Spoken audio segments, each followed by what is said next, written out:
The best of money matters. Wealth Tracker.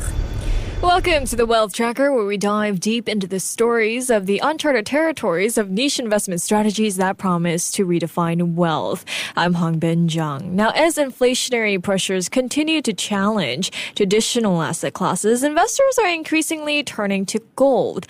But gold may not be all that glitters. In fact, there may be other assets better acting as inflation hedges. And that's income-producing real assets, including real estate, infrastructure, energy, and commodities. So to find out more about this, joining me now is Laura Cooper, who's the head of macro credit and global investment strategist at Nuveen. Laura, welcome to the show. Thanks so much for having me. Thank you so much for joining us. Now, Laura, with gold prices reaching new heights since the beginning of this year, what are the risks of such high prices of gold? Is it being too overvalued? I think there is a risk that, how much higher can gold actually go? Just thinking that a lot of the price action that we have seen have just been speculators anticipating that gold is the only asset class to hedge in this kind of period of uncertainty that we are seeing in markets. But, we are seeing other opportunities that provide more income for investors. I see. Well, as an inflation hedge, is gold worth its weight as an inflation hedge? I think there is a reason to have gold in portfolios. That's largely, if we think, if we do see price pressures increase quite sharply, you want to have that real asset like the precious metal. But again, how much higher can gold go? We need to see a significant kind of risk-off shock to the global economy, which, is a small risk. But I think at this point, it's really about looking for other opportunities that can provide you with that ongoing cash flow of income. I see. So why might income-producing real assets be better inflation hedges other than gold? I think it's a combination of having them both. So infrastructure and real estate, tend to actually outperform inflation over a medium period of time. So we are kind of seeing positive opportunities in those asset classes. And as well, looking across the fixed income landscape, you can, get more than 5% yield on a number of different opportunities there. And so that compared to gold, which you're not earning any yield, I think is some reason to really look out for besides just the precious metal. I see.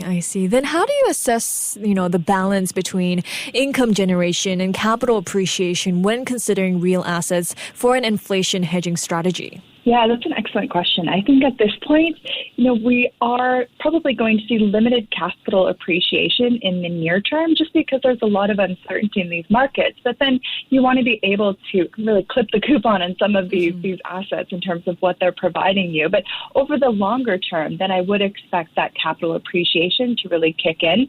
So it all depends on your time frame and how long you're looking at holding certain asset classes. I see. Well, taking a deeper dive into some of the income-producing real assets here, the real estate market is currently facing supply constraints as, increased building costs lead to less new construction. How can real estate investors kind of benefit from scant supply and in turn protect their investments from inflationary pressures? Well, I think the fact that we are seeing supply constraints does bode well for price appreciation over the medium term. I think it all comes down to, having an active manager who can really find those opportunities that is the potential for greater capital appreciation. I see. Well, infrastructure companies are also another income-producing real estate. How are they an effective hedge against inflation, and how beneficial are they as hedges against inflation? Well, I think we're going to see, quite ample returns coming out of infrastructure in the future, because if we think about a lot of the capacity needs for some of these secular trends, if you think about, aging populations, we're going to see more infrastructure spending to support them. If we think about artificial intelligence, this transition to a net zero economy, we are going to need to see greater investment in a lot of these areas to support infrastructure. So data centers, for example, is one that really underpins this AI theme. We're going to see much greater need for that to support this artificial intelligence trend. So I think infrastructure is one way of playing that long-term theme. I see. Well, in your view here, Laura, what are some of the key infrastructure sectors that will benefit most from the inflationary pressures in the coming years?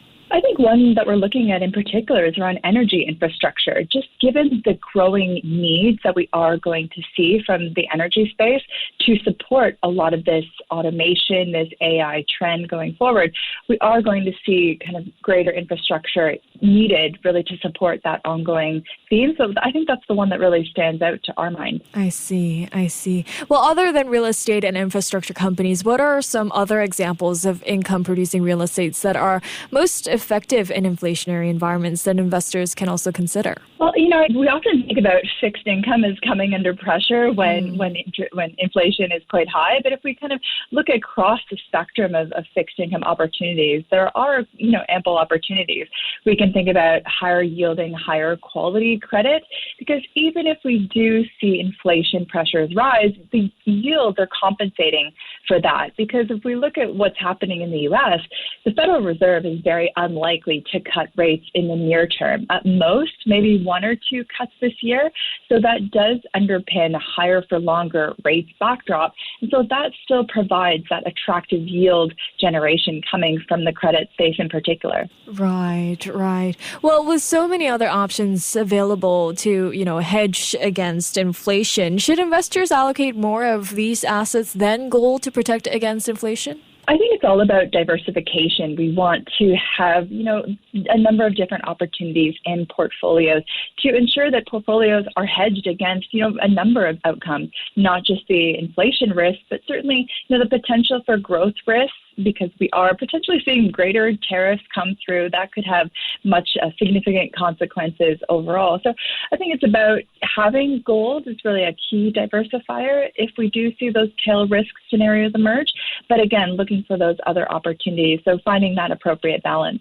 I see. And finally, before we let you go here, Laura, we talked about some of the opportunities here, but what are some of the risks investors should note of these income-producing real assets as a hedge against inflation? Well, I guess if we think about, a backdrop where potentially stocks, they shake off their recent doldrums and we start to see those climb higher. We've seen equities, certainly in the U.S., return double-digit gains over the past year. There's potential for European equities, for Chinese equities to continue to outperform like they have been year to date.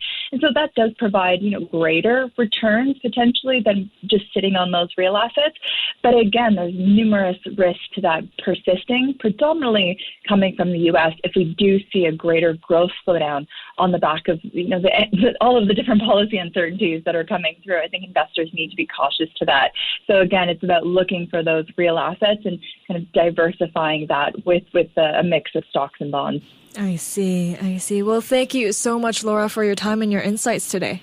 Great. Thank you so much. Thank you. That was Laura Cooper, who's the head of macro credit and global investment strategist at Nuveen. This has been the Wealth Tracker with me, Hongbin Jeong. Before acting on the information on Money FM, please consider if it's suitable for your own investment objectives, financial situation, and risk tolerance. To listen to more great interviews, download our podcasts at audio.sg or download the audio app. That's AWEDIO, audio at the App Store and Google Play.